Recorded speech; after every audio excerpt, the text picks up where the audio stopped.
decided that backup and archive are the same thing. I don't know who decided this, but I've seen it for years.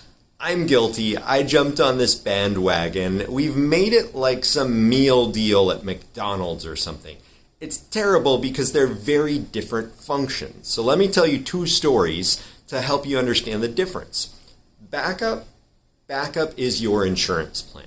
So the other day, one of our developers came to one of our meetings, our company meetings, and he said, hey, just so you know, I think my laptop died. It won't boot up.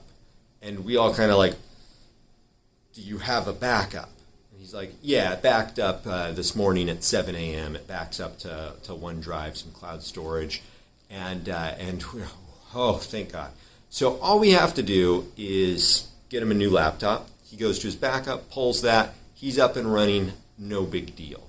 That is an insurance plan. That's a backup. A backup covers you when something goes wrong. A backup makes sure that your business, your personal life, whatever it is that you need to back up, doesn't suffer when technology fails or when somebody makes a mistake, when something happens. This can be a hard drive failing.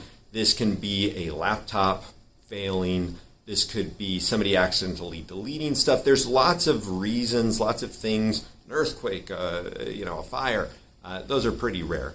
But lots of things that could lead to, I had this data accessible yesterday, I don't have it accessible today.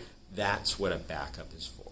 Now an archive is a very different thing. I will show you, I love to hate LTO, but it is still a really valid archival format. It really is. So this is an LTO. You can see, I don't know, the lighting's just wrong here. So this is my Nate Cooper LTO. This is actually from November 7th, 2014. So it's about 5 years old.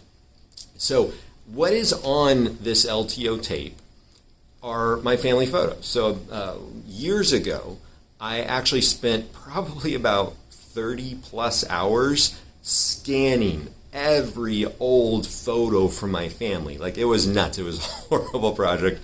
None of us want to do that. Everybody should do it once. But I had all those digital files. I made a nice family photo book and I sent it to everybody. It was great.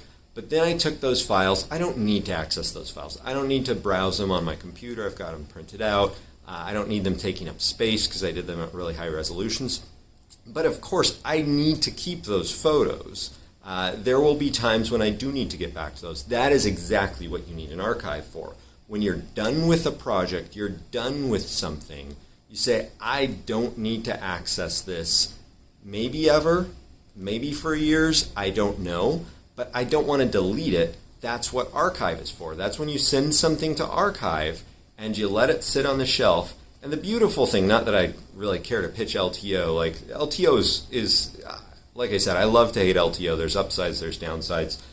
What I do love about LTO as an archive format is I am confident that this LTO tape, I'm going to be able to pull all of those family photos off of it 5-10 years from now. No problem. Totally confident on that. If I had put that on a USB drive and stuck it on the shelf, I don't think I'd be confident that that would spin up right now. So again, it depends on what the use case is. So that's backup versus archive. I hope that was helpful.